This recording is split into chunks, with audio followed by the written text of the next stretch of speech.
Cenas desse tipo voltaram a ser comuns em Governador Valadares. Na conhecida prainha da Rua São Paulo, região central da cidade, 2 homens na beira do Rio Doce. Um deles com vara de pescar. Parte da linha do anzol, com a isca, já está dentro do rio. Ele consegue tirar um peixe da água. Até aí, tudo bem. É que o Instituto Estadual de Florestas liberou a pesca no Rio Doce. E essa prática tem fisgado outros pescadores amadores. Na Feira da Paz, até uma pequena estrutura para se proteger do sol foi montada. A preocupação com a qualidade da água parece não ter inundado a memória deles.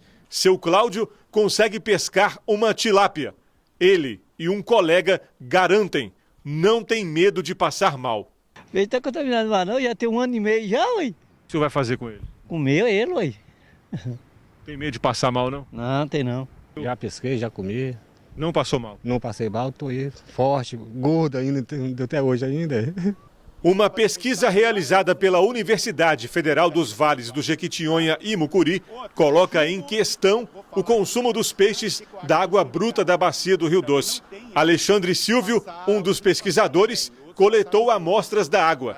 Essas fotos mostram as espécies estudadas, 8 no total. São 14 exemplares: corvina, dourado, mandi, piranha e tucunaré estão entre os exemplares analisados.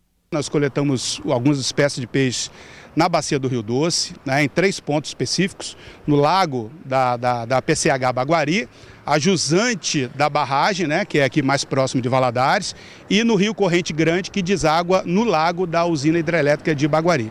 Então nós coletamos lá aproximadamente 14 indivíduos, cerca de 8 espécies, e aí fizemos uma análise laboratorial da contaminação de alguns elementos. Neste relatório nós só liberamos a análise dos metais chumbo, mercúrio, cádmio e arsênio, que são os previstos na resolução da Anvisa. Os rejeitos, mesmo 1 ano e 7 meses depois da tragédia, ainda se encontram no fundo do rio.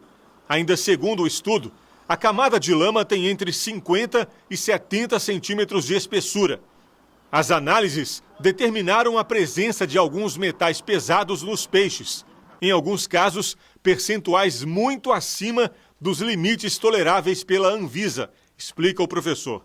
Nós verificamos que existe um nível de contaminação acima de 60% dos peixes, inclusive alguns peixes contaminados com mais de um metal pesado, proibido pela Anvisa, que é limitado pela Anvisa, ou seja, se o peixe tiver uma quantidade superior do que é determinado naquele limite, ele não pode ser consumido. Então nós verificamos mais de 60% desses peixes contaminados. Algumas espécies, sim, chegou a ser quase que 100% acima do limite, outros estavam em torno de 40%, 50% a 60%. O arsênio e os seus derivados, quando inalados, ingeridos ou absorvidos, são altamente tóxicos.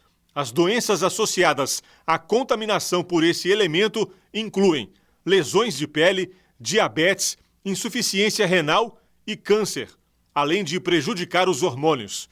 Em relação ao cádmio, estudos mostram que depois de absorvido, o elemento é classificado como cancerígeno. Alguns tipos da doença podem estar associados. O chumbo compromete diversos órgãos, provoca alteração nas células e no sistema neurológico.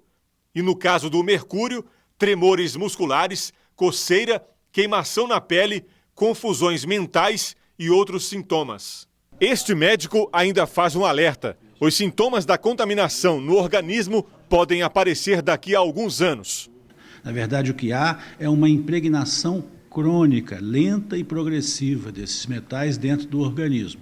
E isso vai trazer, dependendo do metal, diversas doenças. O alumínio pode trazer Parkinson, Alzheimer, o chumbo traz osteoporose, hipertensão, doença coronariana, o mercúrio traz distúrbios do comportamento, insônia, irritabilidade. Então, cada um desses elementos, impregnando-se no organismo humano, ele vai trazer alterações que podem ir desde doenças mais simples até doenças mais graves, sempre todas degenerativas, inflamatórias e até mesmo proliferativas, como é o caso de alguns tumores. Segundo os pesquisadores, não é possível afirmar relação entre o acidente ambiental e a contaminação.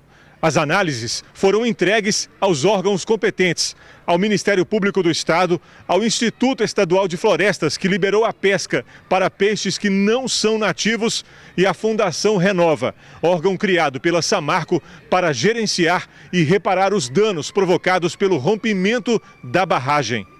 Mas a vontade de comer peixe do Rio Doce ainda não fisgou a população. Entre quem entrevistamos, a desconfiança é grande. Depois do acidente que houve aqui, com esse desastre provocado em Mariana, né, pelas empresas mineradoras, nós temos a convicção de que qualquer atitude que se tiver em comer qualquer peixe do Rio Doce, automaticamente pode gerar distúrbios fisiológicos no corpo humano. Eu prefiro não. No momento até então, as autoridades disserem para a gente que já está liberado, eu prefiro não arriscar. Preocupação com a saúde, né? Lógico, em primeiro lugar, a saúde.